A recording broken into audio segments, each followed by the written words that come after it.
Welcome, Tommy, and really happy that you were gracious to give us your time this afternoon and talk about what you do with the Nunavik Marine Region Wildlife Board. And maybe you could just start off by telling us a bit about yourself. I know you're into a lot of different things in Inukjuak, so I think it'd be great to let everyone know how involved you are. Yeah, sure. Yeah, no, thanks, Jamie. Yeah, I was born and raised here in Inukjuak, born in Moose Factory, brought up here in Inukjuak, and I've done most of my schooling here. Did some of my schooling in the south, college, university, and got my Bachelor of Commerce, and did a lot of economic development work in our community here. Started up our men's association and also our major hydro project in our community. It's going to be powering our community off of our river here, and all sorts of economic development projects over the 14 years that I was in that department at the regional government. So that was a lot of fun. And then I switched over to wildlife management. It was, I guess you can say, complete 180 degrees, from business management to beluga management, I guess you can say. So that was pretty much the first thing that we were dealing with too when I first started with the wildlife board was beluga management. So from working business plans, and project plans to beluga management plans and hunt plans. So that was kind of complete eye opener. When you're used to dealing with numbers, I was dealing with hunters and government officials and researchers and stuff. So was pretty interesting transition, to say the least.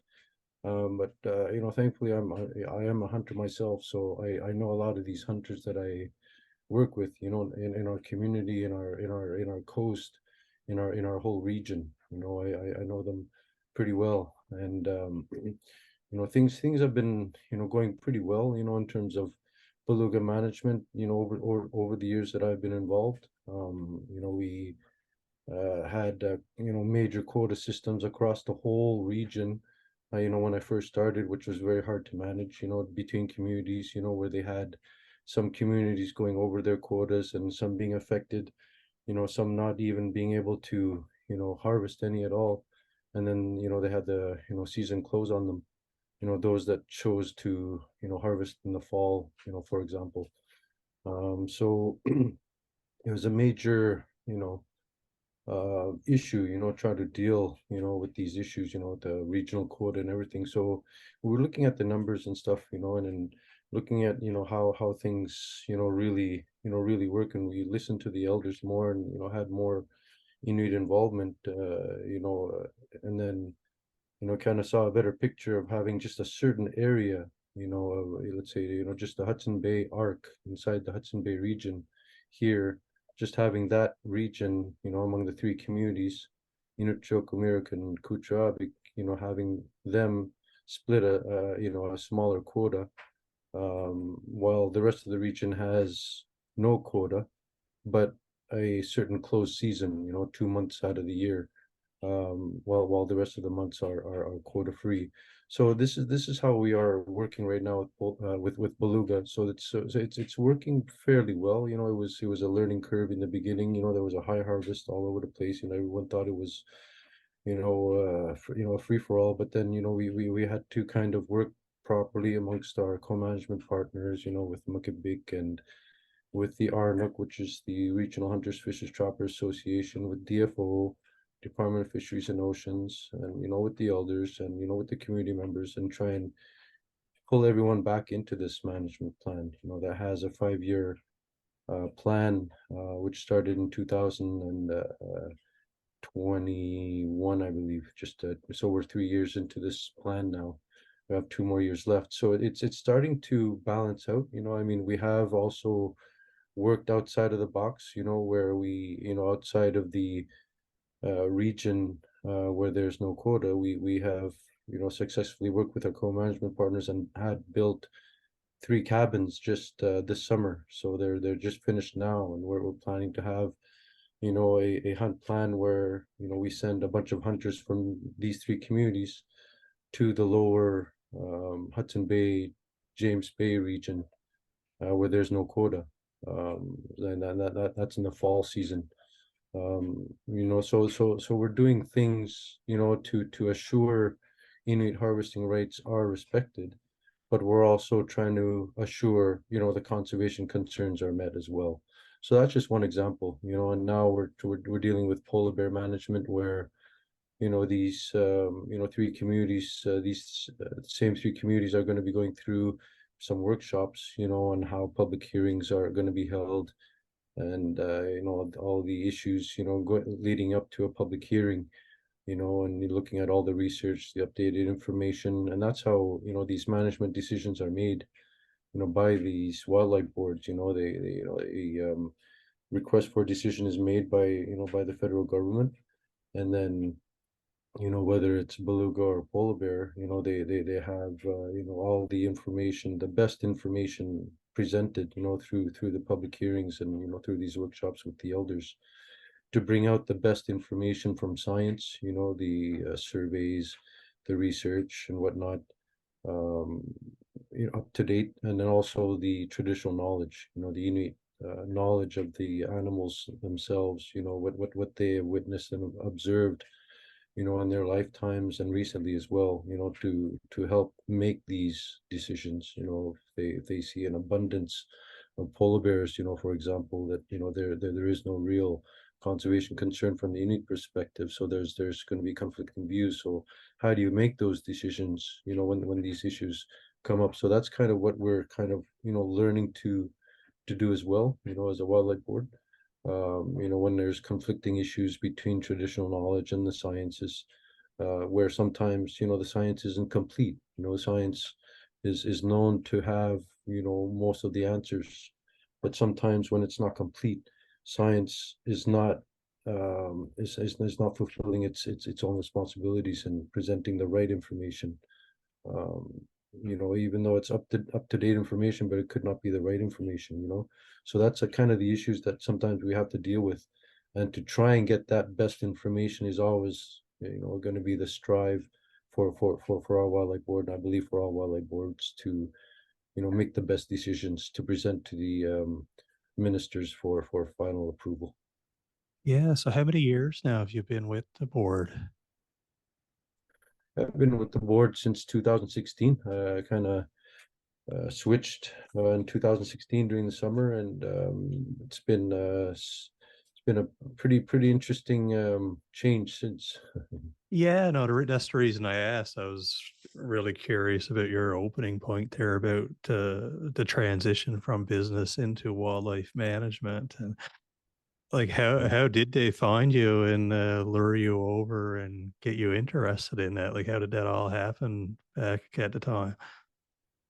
Yeah, well, it was a pretty interesting time. The previous executive director had been elected to a executive position of Muckaby Corporation as the corporate secretary. So the position was vacant for a while. They needed, someone that had, management skills and whatnot. So it was interesting because they were just upstairs from my office downstairs at the major office complex where we are in our community, which is their head office.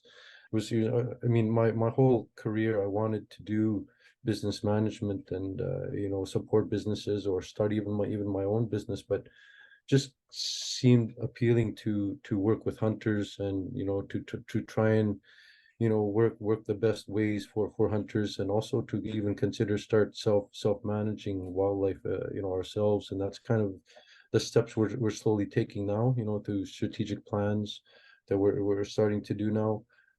So I think it's come a good way, since I started. The Hunters, Fishers, Trapper associations now are well supported now, with their new secretariat. There's good training sessions going on, for administration, for wildlife management, for legal issues, which wasn't there before. So we have good training programs in place now for all our hunters and their committees to understand their roles and responsibilities, in the whole wildlife management picture.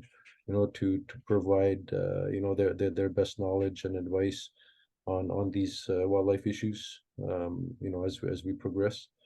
And so we have a good team, among ourselves. We have wildlife liaison officers, we have community research coordinators now, in our community. So there's, we're doing a lot of good research now, with our new funding programs that are being provided for the next 10 years. So a lot of good research is being conducted now by the communities themselves. The funds that is being provided, which is about 200,000 a year, to the region, helps them, prioritize what research they want to do. Whether it's seal monitoring, or the seashell monitoring, and these issues that they'd like to look at in more detail. So that's how we've kind of grown, with the new funding program as well. So that's kind of what I guess we have been doing, for the past few years now. I just wanted to say one quick thing about something similar between you and I guess, in that I first did business as well. And I remember when I got approached about coming to work with the Torngat Wildlife uh, and Plants Co-Management Board, I was a little bit confused at why they would be interested and what did I know about that? Because I had this perspective that you must have to be a biologist to work in that field. But little did I know at the time, I guess, and over time have come to realize it tends to be a lot more about working with people and relationships. And then I often also wondered why I've stuck around so long. And I think it's because of the diversity of things that we get to be involved with in co-management. It's not just like in your case, beluga and polar bear, but there's such a variety of species and so many different issues in all of these cases that every day you're learning something, and it doesn't seem like it's about to stop anytime soon. And one of the things I really wanted to ask you, because I was on YouTube a couple of nights ago and saw that you were on there and you were explaining what the Nunavik Marine Region Wildlife Board is, but it was entirely in Inuktitut. So I was kind of curious if maybe you could share with this podcast a bit more like about what is the Nunavik Marine Region Wildlife Board. Yeah, we're composed of 7 board members. There's 3 from the region, uh, that are appointed by Makivik Corporation, and there's one appointed by the Department of Fisheries and Oceans, one appointed by the Environment Climate Change Canada, and also one appointed by the government of Nunavut. And they all, after a interview process, um, through a kind of job posting process, they select a chairperson, and that chairperson, is his name is Ulamito. He's living in our region, but he's originally from Nunavut. So that's an interesting composition we have. He's very much from our region, and but he has experience from the Nunavut region as well. So he has very unique um, experiences and knowledge that he can share, through his experiences, as a hunter, but also as a member, from the region as well. How wildlife management is managed there as well. So he understands both sides. So it's very unique, that position we have right now. And we manage all of the marine regions, all of the marine resources, sorry, in the marine region. That includes beluga, polar bear. That's our top 2 right off the bat that we manage, because there's some conservation concerns with some of the stocks. And with polar bear, that's still to be discussed. Um, and there's different jurisdictions, also what you call overlapping jurisdictions. Let's say Nunavut and Nunavik, have overlapping jurisdiction. Nunavut and Nunavik have overlapping jurisdictions. The EU marine region, which is the Cree of the James Bay, and Nunavik and Nunavut have, overlapping jurisdictions. From what I've been told, that's one of the most complex in terms of overlapping jurisdictions and policies and all that stuff in Canada. So, right now we're kind of, there's the agreements that are in place, but there's different interpretations on the implementation of them. So that's kind of why, we're having some issues, in terms of, trying to decide on, let's say, TAT and NQLs, which is total allowable take, a quota, and non-quota limitations for a certain region. So this is, very, very contentious and very, I mean, when there's already systems in place by other co-management partners, and when there's two co-management partners that are just starting their new co-management plan on a certain species, there it's to try and have everyone start from scratch is challenging. When we have these overlapping jurisdictions, so that's kind of where we see the I guess what I don't know what you call it, the loopholes or the gaps in the agreements. That there's the agreements that are in place, the implementation of the agreements, but the overlapping jurisdictions, there's no clear direction or guide on how we are to work together and make these joint decisions on the total allowable take and the non-quota limitations of a certain species. So, our lawyers are certainly, busy with all of this. They have their work cut out, to make their own interpretations and kind of argue that over the decisions that are requested for. So it's a learning curve for all of us. I mean, these some of these agreements are fairly new. So there's going to be some issues along the way, and that's what we're dealing with right now. Has there been any attempts sort of to collaborate in all of those overlapping areas outside of lawyers talking to lawyers? Has there been kind of any meetings between the co-management boards themselves or anything in your area? There has been a few, over the years that I've been a part of, the wildlife board since 2016. So it would be good to have more of those meetings, also with the stakeholders, which are, the unit organizations, the Makevik Corporation, and also, the NTI, and also, Nunavut as well, and also with the EU, to really discuss, the management plans, but also the needs and how we really need to work together. There for example, the beluga hunting camps that are being built, that have been built on Long Island in James Bay. That was due to a high need, a very important need for food security, for beluga, for the three Hudson Bay communities. And the Cree, after not, I guess, being consulted enough, they had resistance on that because they felt that they had the only jurisdiction and only ownership of that land, where it is actually a overlapping jurisdiction. So we're going through that process where we need to have not the lawyers, but the communities, the leaders, to try and get the communities to work together to accept, these projects, that are in relation to food security, and to make sure that, we have the support, because certain hunters, weren't informed, and that they particularly use that area.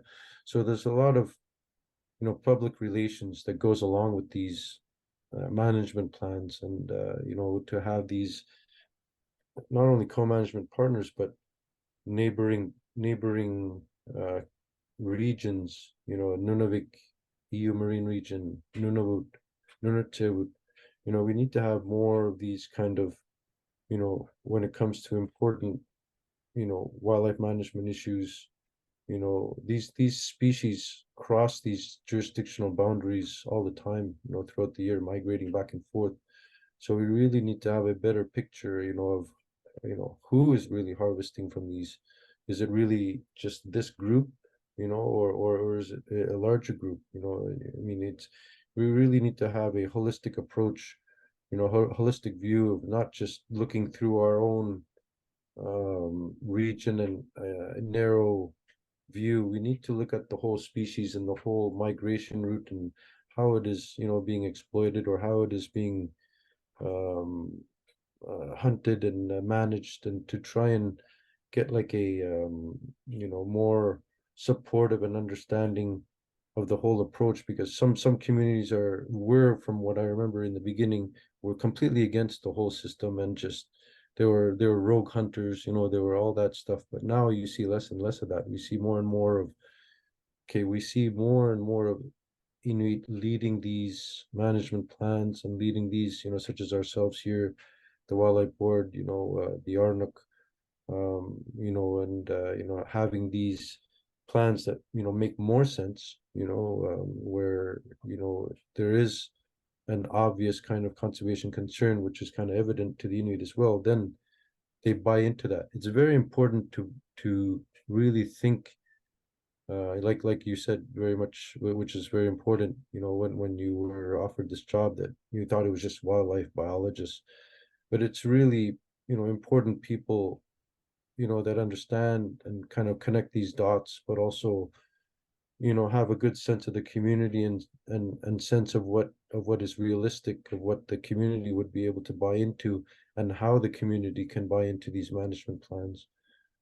It's I mean, we're all on the same page. We all want to conserve, we all want to sustain wildlife, but it's if it starts to impede on harvesting rights, if the science is not complete, and if quotas are kind of prematurely decided upon, then that just doesn't go with the community vibe. It doesn't go with the community sense, common sense.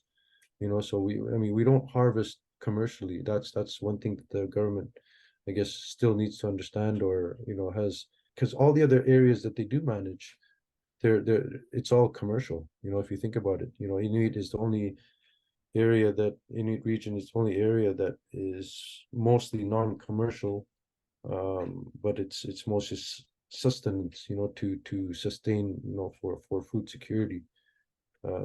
So that's kind of how I see the challenges of how DFO kind of manages, where they're so used to having just simple quotas, jurisdictions, boundaries, zones, seasons, which they can control easily, where we would kind of flow with the animals. We migrate, they migrate, through our region. So it's um always going to be a delicate balance, I guess, to manage when it's coming mostly from the top down. I was kind of curious to chat more about that as well. Like when you reference a total allowable take, like when your board sets a total allowable take for argument's sake, is that then final, or are there other powers that be that still can intervene, or how does that kind of work in the Nilka case? Yeah, for example, for the beluga, before it was a certain quota, for the whole region, which was calculated based on a percentage system that was um, based on the samples of so many years, you know, that kind of took a picture of the, let's say the Hudson Bay region was supposedly 100%, beluga, whatever harvest, you had, it was supposedly 100% EHB, which is the beluga stock that needs to be conserved. And then when you have other areas that have certain percentage systems, that pretty much how you build that into a management plan, where other areas have let's say 20% in the springtime, or 10% in the springtime and 20% in the fall, and then you kind of total it up together, their total harvest. And that's kind of what their take was. Sometimes, you would have communities that would over harvest, Um, and then there would be other communities that always preferred to harvest in the fall time, uh, have their season close on them, because the whole region surpassed the quota.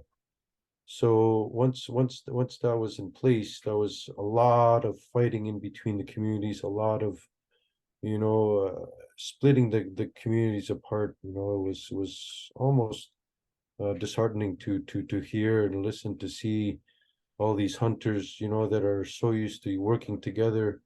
We're fighting amongst each other, amongst, just certain small numbers of quotas, for beluga. And it was just so so much of a top-down approach that it was just not making sense. So that's how, where I really thought of a really bottom-up approach, where, the communities have more input, have better understanding.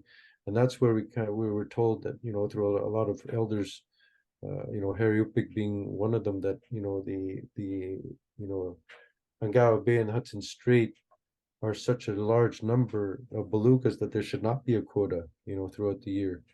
And that's kind of what are at right now.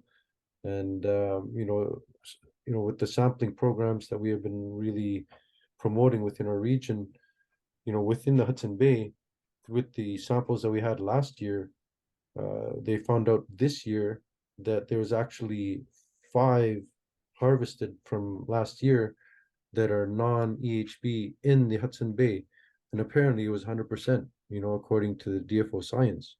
That's kind of where I'm getting at, where science, when it's not complete, when it says this area is 100%, where no matter what it is, no matter what season, um, that's kind of where we have issues. I know, like, before May 1st, there's no quota, and after, November 30th, or so on, as well. That's the same issue. But this was in the springtime. This was in the late spring, early summer, where these, belugas were harvested. Yeah, we have 20 quota within the Hudson Bay Arc. Oh, Um, okay. so let's say from our community, Inukjuak, the top of the Hudson Bay, um, down to the top of James Bay, which is lower Hudson Bay. Just that area has a quota of 20 that is shared between the three communities of Inukjuak, Umirik, and Kuchaabik. So we have to share the 20. Sometimes it's split. In some years, it was 10-5-5 for one community having 10, and then they would rotate, the other community having 10, the other communities having 5, and then the other community having 10, and the other communities having 5. So it was always like a rotation of 10-5-5. Oh, okay. And then, so that's kind of how, they decided, to have these years kind of roll out. But unfortunately, there was, in the same situation, we had these three communities given this quota, and then there was one community, my community, unfortunately. Well, we have a population of 2,000, compared to the other two communities that are combined, that are less than 2,000. So, there was issues with the just the numbering, per capita kind of issues. Business side, I guess we can talk about a bit. But that's something that, we are still trying to deal with now, that this community over harvested last year, so we were given a cut on this quota here. But thankfully, we had those harvested samples come back and give us an iterative process, where we have, you know, extra beluga that are, I guess you can say, given from one year to the next, that were supposedly counted as five beluga, within the quota last year. But apparently, thankfully, through the samples, they were proven to be non-EHB. So there was a demand by the unit organizations, rightfully so, to give those back. So because there's a margin of error, with their science and whatnot, they gave back four instead of five. And that was actually requested, because there's an understanding of that margin of error. So thankfully, just at the end of August, there was a letter from the minister approving of that. So just recently, just last week, the Regional Hunters Fishers Trapper Association, with the three communities, Hunters Fishers Locals Hunter Fishers Trapper Association decided on that four allocation for two for Inukjuak and two for Mirror. Kutjabik, since they're about 2 hours ride by canoe to the non-quota zone in the James Bay area, they weren't given any of that since Oh, they have easier access to that higher population in non-quota zone. So that's kind of where we are right now.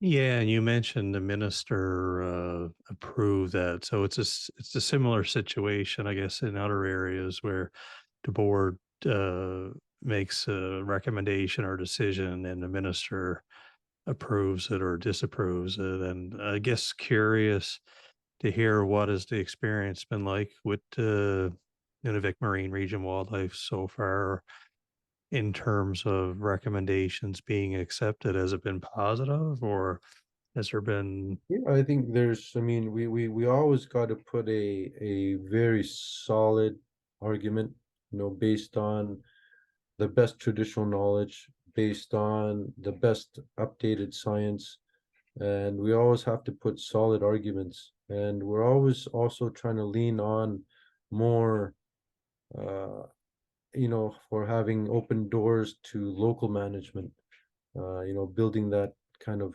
self-determination in there, kind of having our own reconciliation action plan through these management systems that are being put in place that have a lot more direction from the bottom up or Inuit direction. So for Beluga, for example, it's seen better improvement. Since I started, it was very kind of rocky road.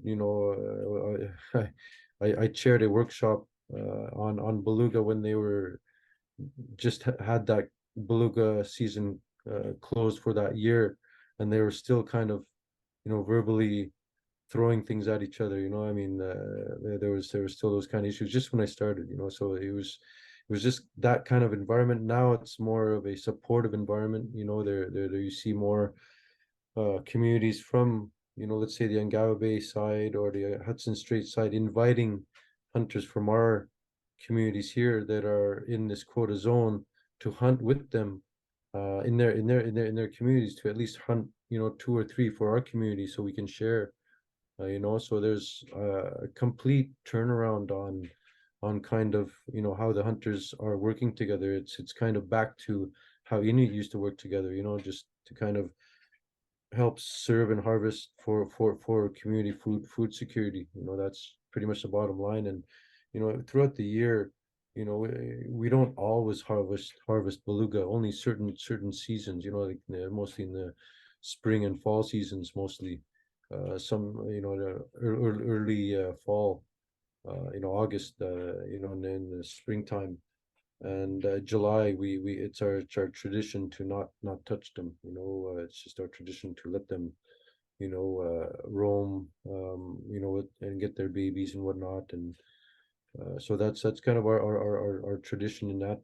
Now, to have more of a Inuit approach, it's a lot easier to manage and promote and say. We have some good steps towards self-determination. We just got to keep, abiding by some of these other rules, like, polar bear, for example. We have some, voluntary agreements in place that have a quota of 23 in our region here, for three communities, where we're talking three communities for a voluntary agreement of 23, whereas one community in Nunavut has a quota of 25. And this community of Nunavut, Sunukilok, has a population of about 900, close to 1,000, where we have a combined population of 3,100, Inukjuak, Umirak, and Kutjabik, where they have to split 23.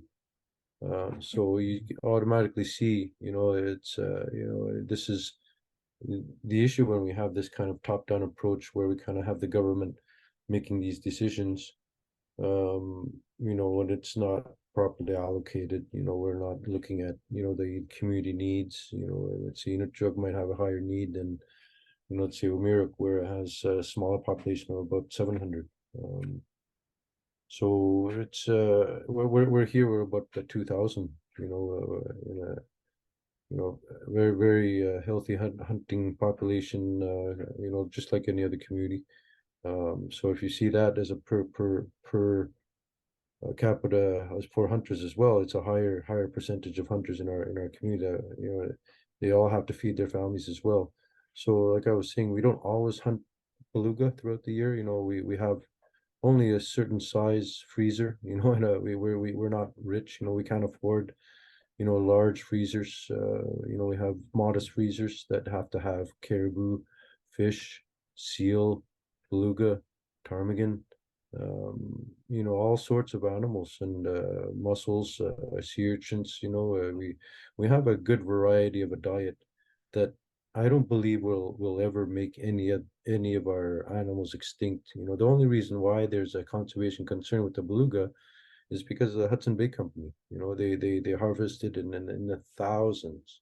There's a lot of stories, from way back then, where the governments and Hudson Bay companies, slaughtered these animals for sometimes, from what we were told before through elders and other stories that we've heard, that they were even used as targets, for bombers, just for fun. And Hudson Bay Company, harvesting just for the fat, just to sell the oil, um, and just completely wasting, the animal, just going for the fat. And the elders were even saying that they weren't even allowed to, take home any of the meat or the mutton and just work on, the fat, because there were just so many to harvest. It was just these kind of stories, I mean, that really opens your eyes as to, you know, Inuit were never really the reason for any conservation concern, and I believe we never will be, because we just understand, so well that, if there is really a conservation concern, then we will ourselves back off. We automatically will. But we understand that, most of the animals that we harvest go through cycles. There's a high cycle and a low cycle based on the available vegetation. If there's a high number of caribous, they tend to die off a lot from sickness. Geese have that same issue. When there's high numbers, they have avian flu. So it's just a natural cycle that we all understand as Inuit. But sometimes when there's a slump, on a certain species, the government kind of has all these sirens going and saying we got to put a management plan in place. So it's just it's just a few, maybe not even 100 years of experience, maybe 50, 60, 70 years of experience, managing as a government, whereas compared to there's thousands of years of experience, of Inuit managing wildlife and understanding and observing wildlife. So, we certainly weren't born yesterday, when it comes to wildlife management. Inuit have been there observing animals, since we, first came here tens of thousands of years ago. It's just natural for Inuit to understand, the biological and environmental issues, with the wildlife. It's just natural. So to me, it just makes more sense to kind of give them, or slowly hand off the management reins, from the government to the Inuit, properly supported by government for sure. But that's how, I certainly see it, and that's how I certainly am going to be pushing for it. You feel like since the board has been sort of finding its sea legs, so to speak, that you feel like it is starting to cycle back a bit more towards a bottom up approach, or is there still that feeling of a top down, or what's your sense? Is there progress being made?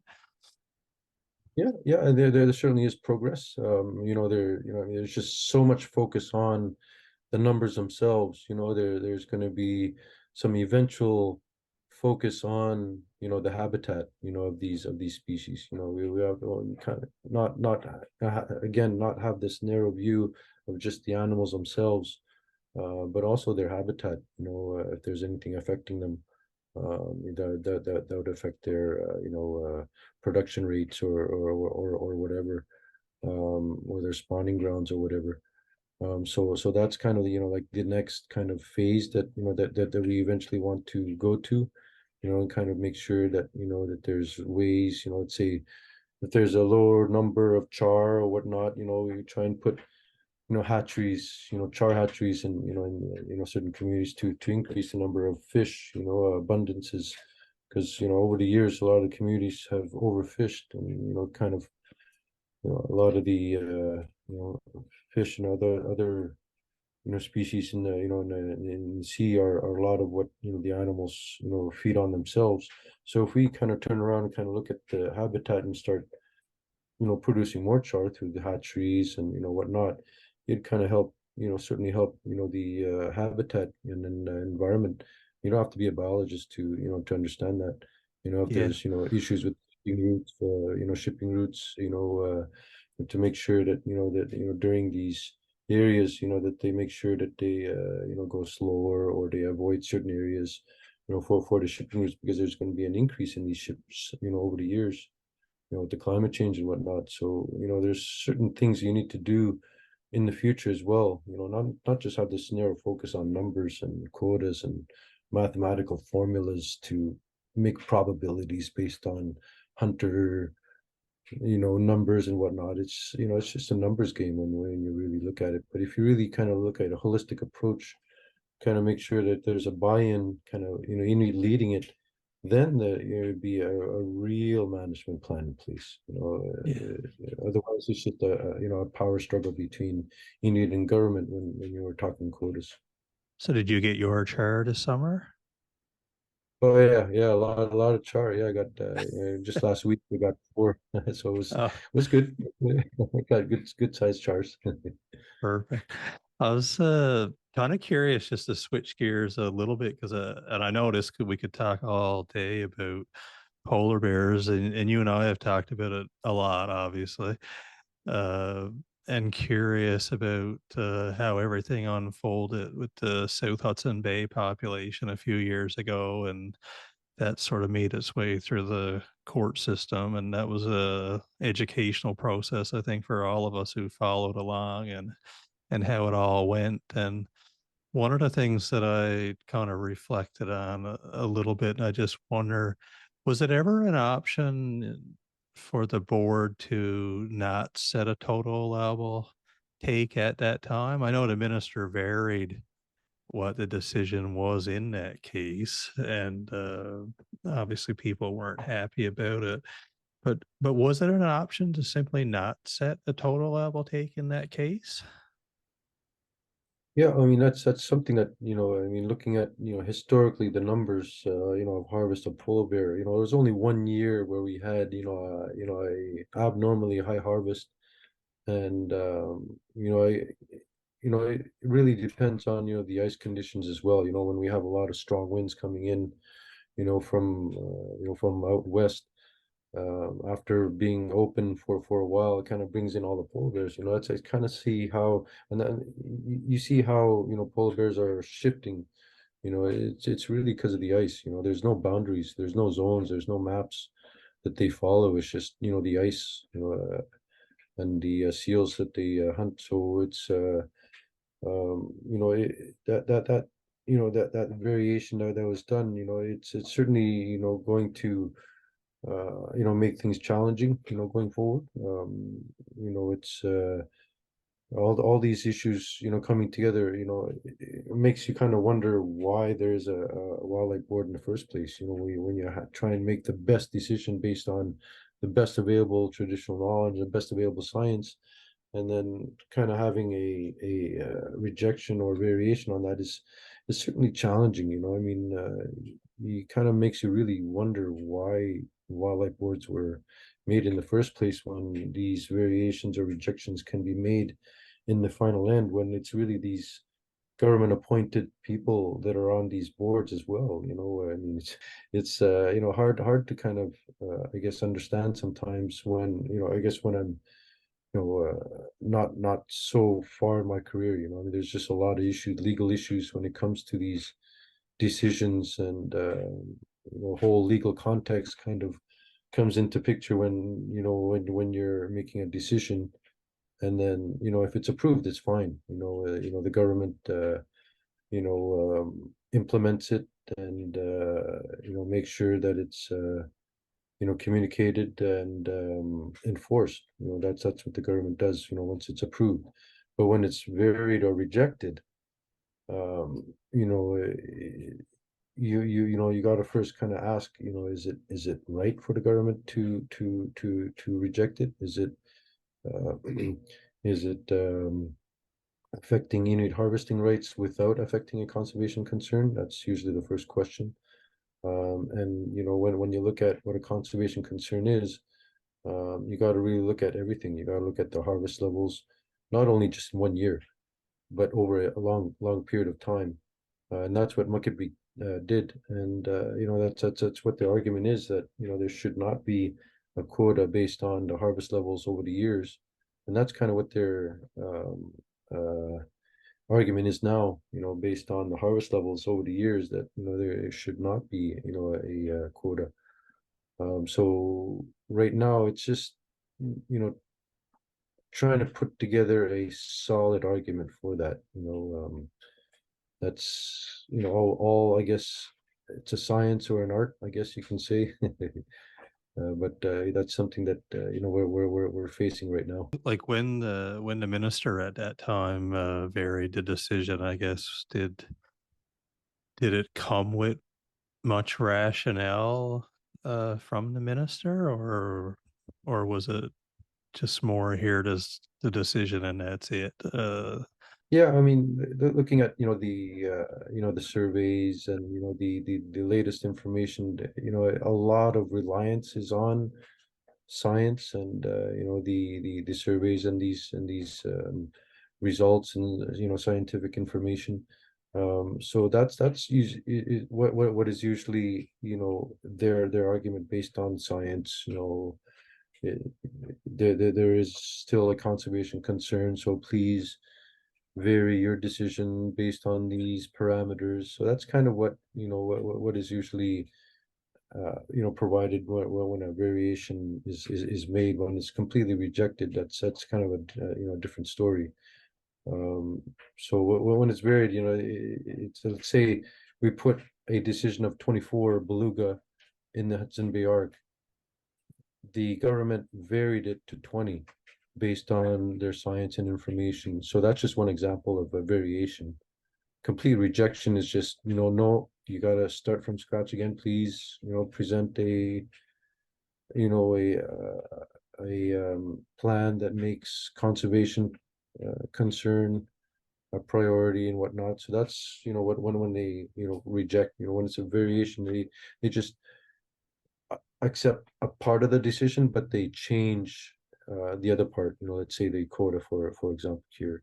So that's kind of the difference between the variation and rejection. I know in this past winter when a lot of us met at the ArcticNet conference, we had some really good conversations about making sure, I guess, in the future that Inuit knowledge is really taken into consideration a lot more when the minister makes those decisions. And really happy to be partnered with your board and the Nunavut Wildlife Management Board on this Nanook Narratives project and trying to document Inuit knowledge now about polar bears in each of our regions and using documentary film to do that. And I know this past winter, you and colleagues and people from the Men's Association had a really successful hunt, and just kind of curious how everybody felt and that project was over. Was what was kind of the feeling of everybody who participated?